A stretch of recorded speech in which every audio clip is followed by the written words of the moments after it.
Yon, nagbabalik na naman ulit tayo, no? Kung saan ho kayo naroroon, magandang umaga, magandang tanghali at magandang gabi sa inyong lahat, ano ho? Kamusta ho kayo? At kung nasa ang sulok ho kayo ng mundo, mag-iingat ho kayo dyan, ano ho? Have a blessed Sunday, everyone, ano ho? Masayang araw ho ng linggaw sa inyong lahat. Sa kasalukuyan ho, ang tayo hipapunta sa ating part-time, ano ho? At kailangan ho natin ng magbanat ng buto at kumita ng pera. Ay ito hong nakaraang March 12 ay ako nagpapasalamat kay Lord. Kami ho, limuhay ko from in Canada, nagpapasalamat po kami kay Lord. Siyempre sa mga tumulong sa amin, sa mga naggabay kung paano kami nakapunta dito sa Canada. Kami ho ay 7 years na. Yan, thank you Lord.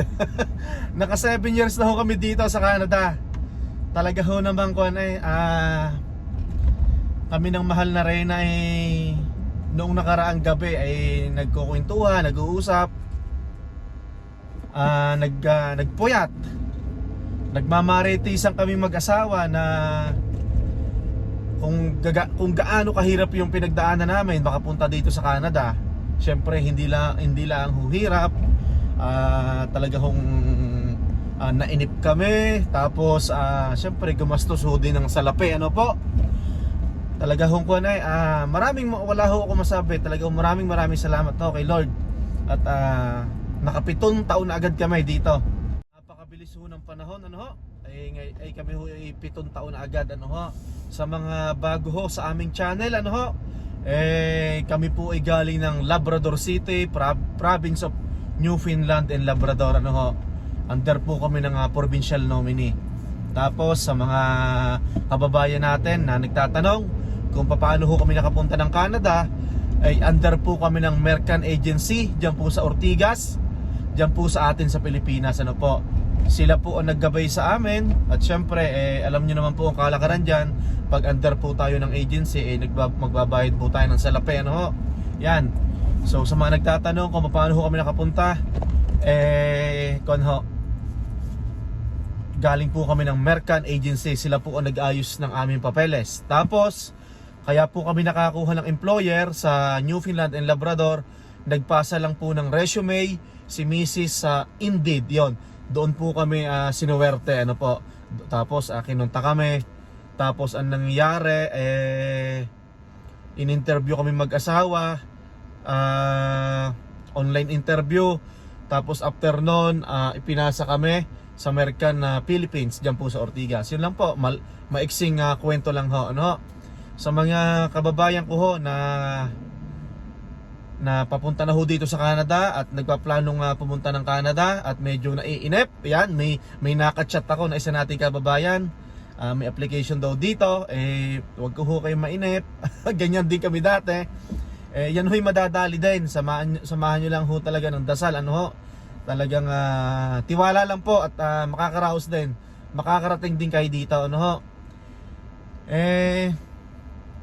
Nung una ho talaga, nung unang dating namin dito, pag ikukumpara namin yung buhay namin ngayon, ito, nakakapag-drive na ho ako ng maayos na sasakyan.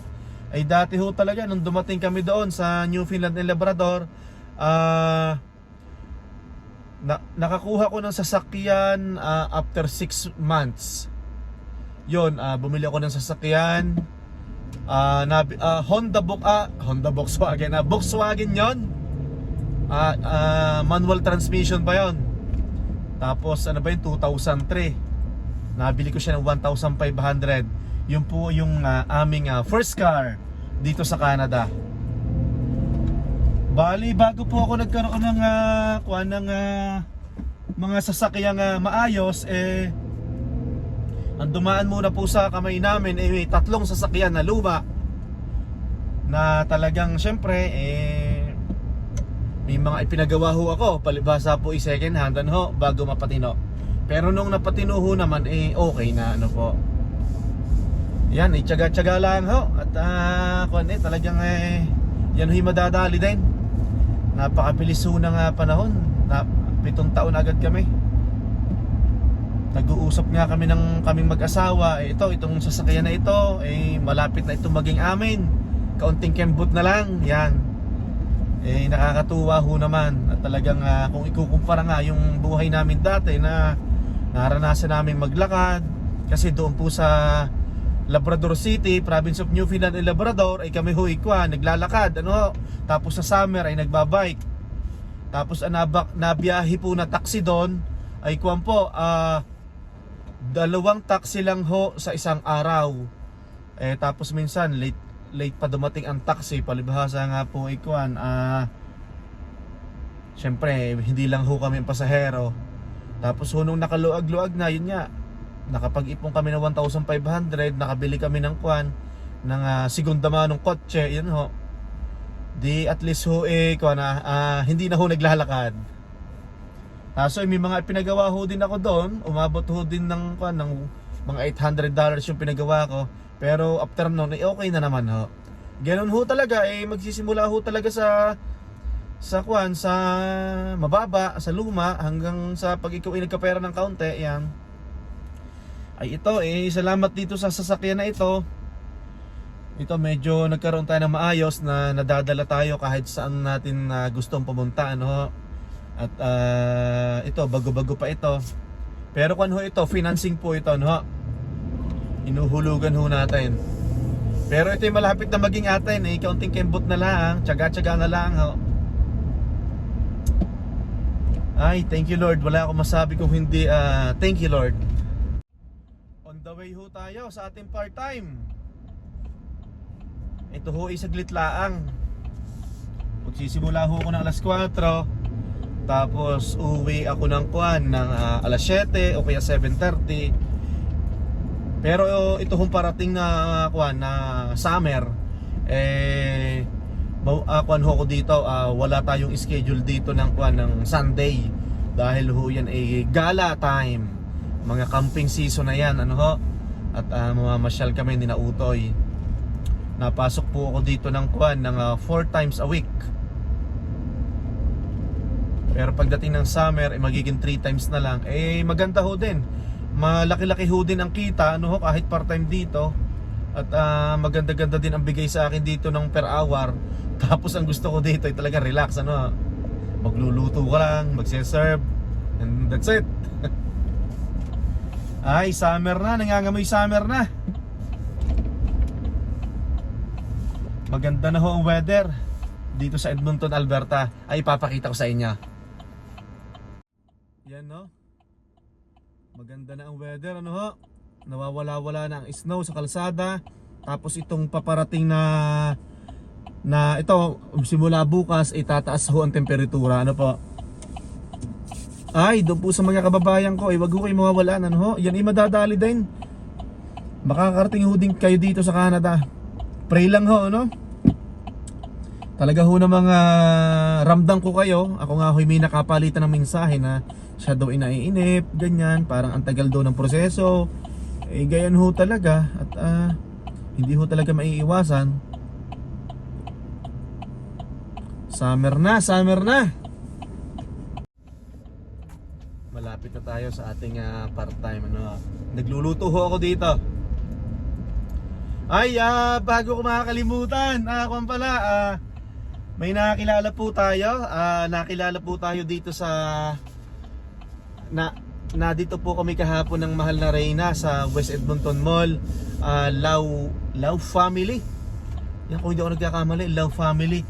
Shout out ho sa inyo. Maraming salamat ho sa suporta, sa panonood ho sa aming munting channel sa YouTube, ang Lemueco Fam in Canada. Yan, shout out ho sa pamilya nyo. Yan, God bless po sa inyo at maraming salamat ho ulit.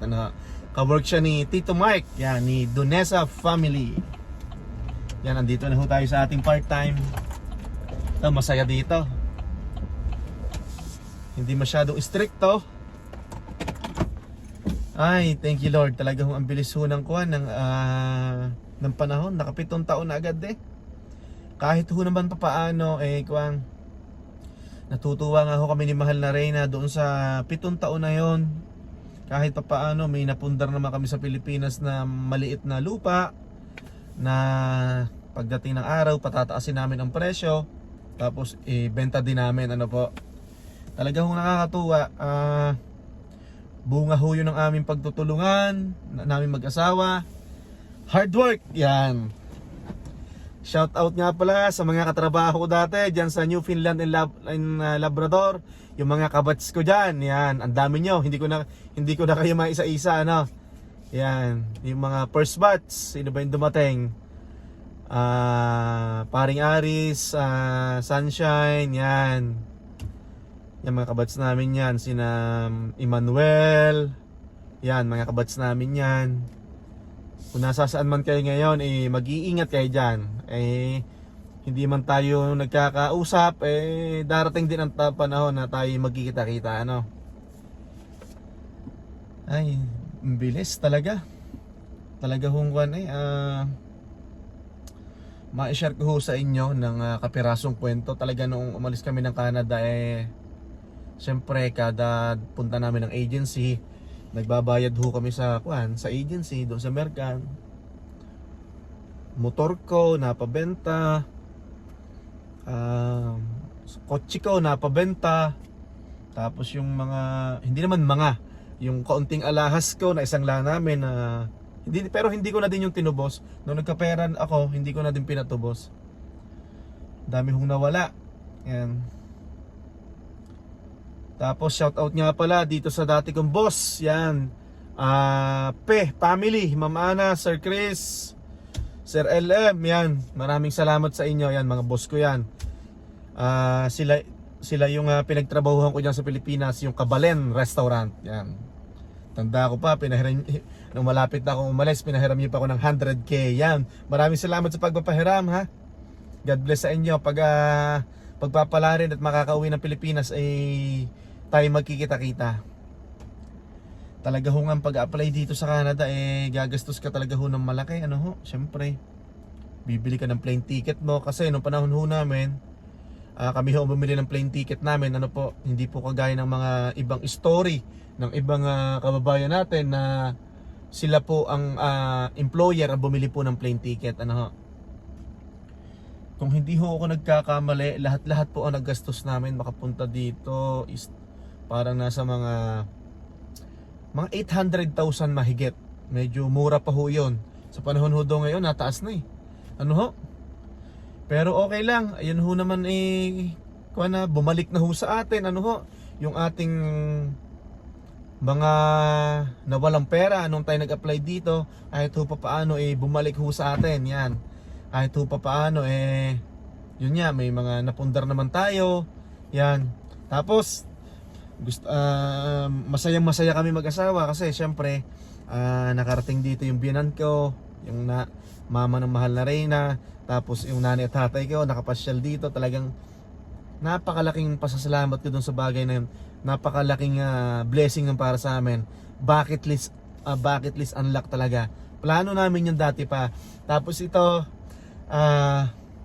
yung kapatid kong bunso, bagong graduate siya ng kolehiyo, pangako ko sa kanya na ang regalo ko sa kanya ay magtuturis siya dito sa Canada. Yun, no? Nasabi ko na tuloy sa vlog ko, kapatid ko. Matutupad yan. Magtiwala ka lang sa kuya, matutupad yan. At tinakaayusin yung papeles mo, ha? Yan. Kahit 6 months lang, makapag-tourist siya dito. Yan, congratulations kapatid ko. At yan, nakagraduate na siya ng kolehiyo. Gagraduate pa lang pala. Yan, gagraduate lang pala nitong April. Yan, congrats. At pagbutihin mo. At nakausap naman kita nung isang araw, makakarating ka dito. Pero as a tourist, para lang ma-experience mo kung anong mga ginagawa namin, anong buhay dito sa Canada. At para maipasyal ka namin dito ni Utoy, ng iyong pamangkin. Kasi sasama ka namin sa mga camping at sa mga long drive namin. Yan, excited na ho din ako dyan. Syempre, gastos ho yan. Ganun ho talaga. Talagang, kwan ho tayo mapagmahal ho tayo sa ating pamilya, ano ho. Lahat ho naman tayo, ano. Kaso nga lang, nagparabis ako dun sa kapatid kong bunso na kwan siya. Dadalhin ko siya dito. Pero hindi para magtrabaho, as a tourist, ano.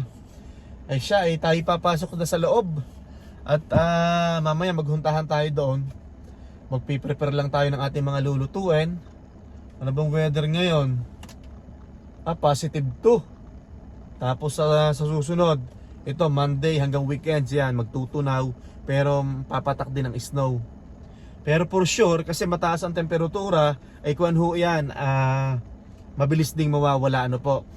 Dahil March 20, umpisa na po ng spring dito po sa Edmonton, Alberta. Sabi sa balita, yan. Ay siya, kuwan muna ho tayo. Papasok muna ho tayo sa loob at tayo maghahanap buhay. Ay, maraming salamat ho Lord. Wala ho akong masabi kung hindi maraming salamat. At ngayon lang ho din tayo nakapag-vlog. Wala naman ho akong maisip na content. Kasi ang kakayahang content ko lang is yun nga, yung mag-long drive, magka-camping, may mga pupuntahang lugar na para ma-share sa inyo, no po. Pero ito mga parating na summer, nako, marami ho tayong na-discover. May mga tropa, may mga kaibigan na nagme-message ho sa atin at nakikita natin na try nyo naman dito, maganda dito, try nyo dito kung hindi nyo pa napupuntahan. Yan. Tara na, at late na yata ako sa ating part time. Ay, bilis ng panahon.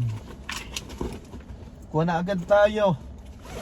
7 years. Ay, tapos ito pala, kahit sinong Pilipino sinasabi to, ano po, hindi ko naman nilalahat.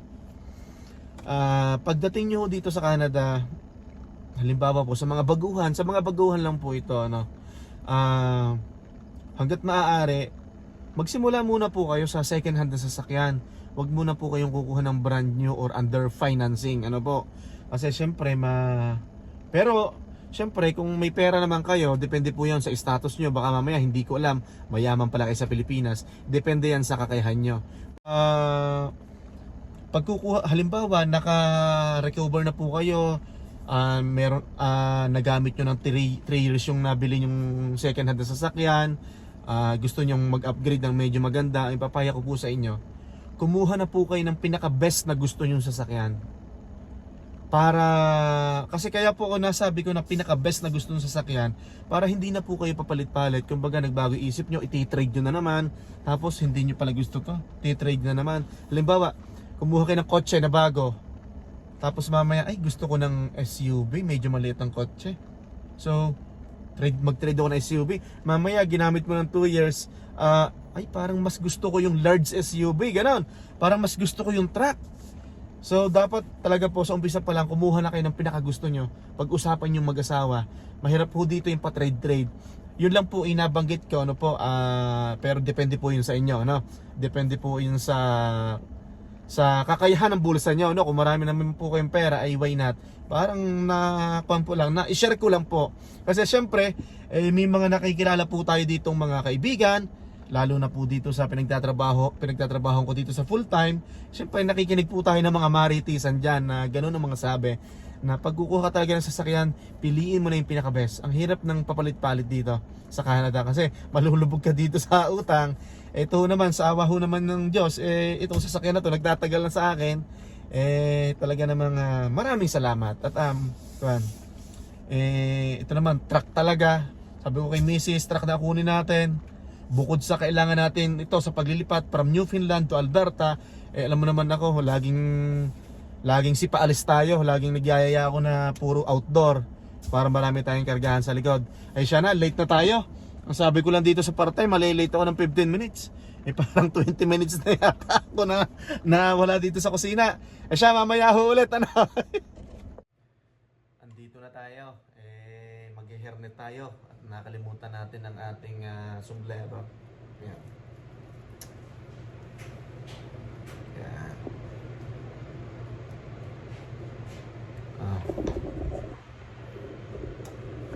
Ready na, oh. Mainit, Makati sa liig. Yan, tayo muna ikuan, maghihiwa din Tapos hahaluin natin ang dapat haluin din tayo muna ay magkakape. Yan. Kape.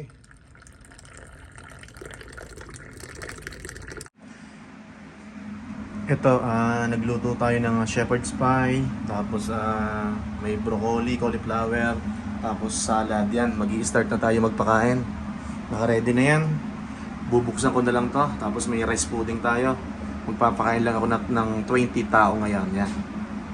Yan, na-share ko lang sa inyo. Shepherd's Pie yung ating main event ngayong gabi. Tara, tayo ikakain muna. Lalabas muna ako at kukuha tayo ng kutsara.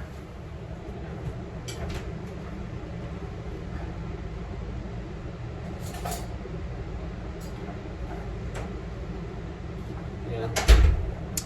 Kukuha muna tayo ng pagkain.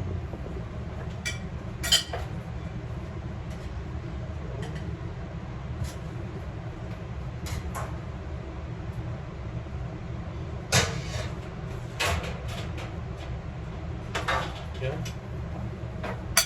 Kain ho tayo. Ayan.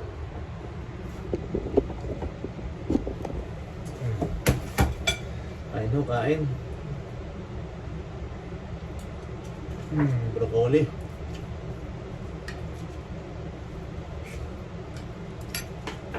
Ay, thank you Lord sa mga blessing, ano ho.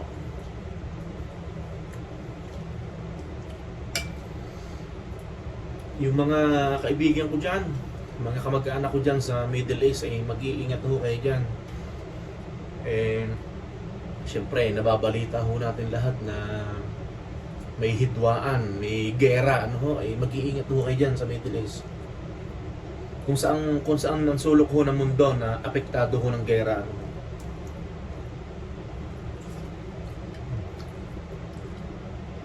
Cauliflower, ang sarap.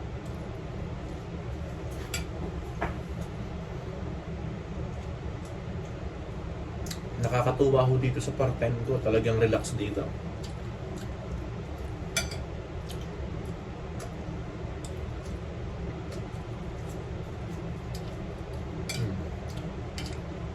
Shepherd's Pie.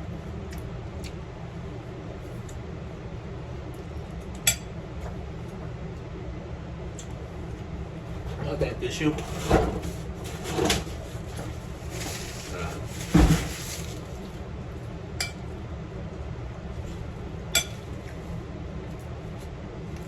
Malaking bagay ho din ito, yung part-time ko.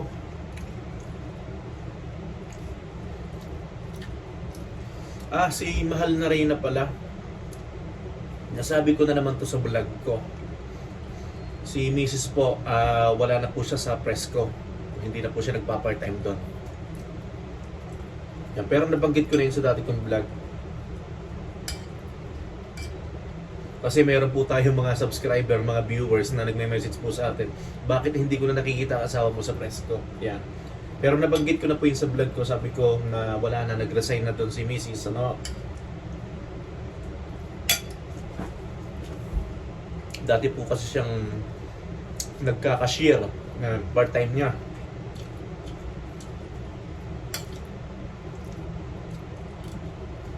Sarap, masarap po.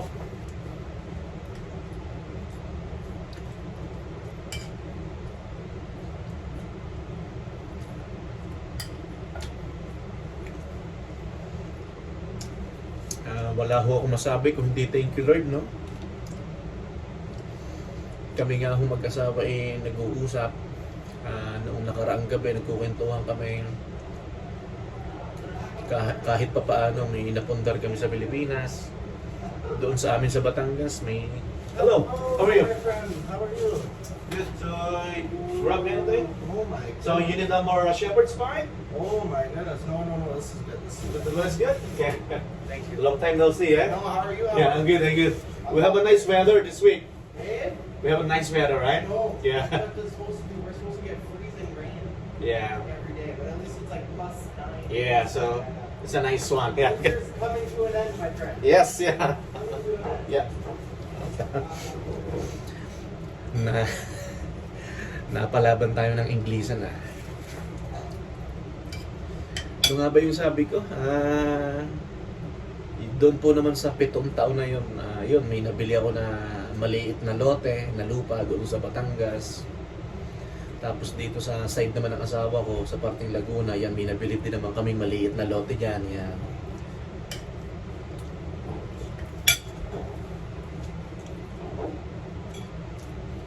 kahit papaano makakatulong yun sa amin. Patataasin namin yung presyo, makakatulong sa amin yun. Kung darating na yung time na kailangan na namin ng pera, magpahinga ng maaga, mag-retired ng maaga. Yan. Yun ho din naman yung goal namin talaga. Yan. Bili muna tayo ng bili ng lupa sa Pilipinas. Tapos pag tumaas ang presyo, benta na natin.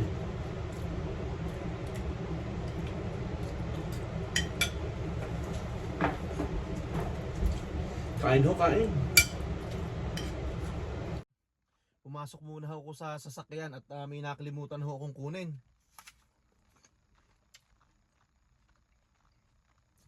Maraming salamat ho sa inyo sa sumusubaybay ho sa aming munting channel dito sa YouTube. Taos puso po kami nagpapasalamat sa inyo. Kaya ito, nagde-dessert muna tayo. Dessert ang mansanas. Pasensya na ho at wala ho tayo masyadong vlog. At ito naman hong parating na summer ay lulubos-lubusin ho natin. Maghahandog ho tayo sa inyo ng mga magagandang lugar yan na pwede kong ma-share, na pwede namin puntahan. Ano po? Ay siya, hanggang sa muli po. At syempre, hindi mo po matatapos sa araw na to na hindi po kami nagpapaalam sa inyo kung saan po kayo naroon. Ay, ako lang pala, hindi ko pala kasama si Utoy at ang mahal na Reyna. Hindi po matatapos ang araw na to na hindi po ako nagpapaalam sa inyo. Hanggang sa muli po. Kung saan po kayo naroon ay magandang umaga, magandang tanghali at magandang gabi sa inyo lahat. Hanggang sa muli po. God bless everyone. Bye-bye!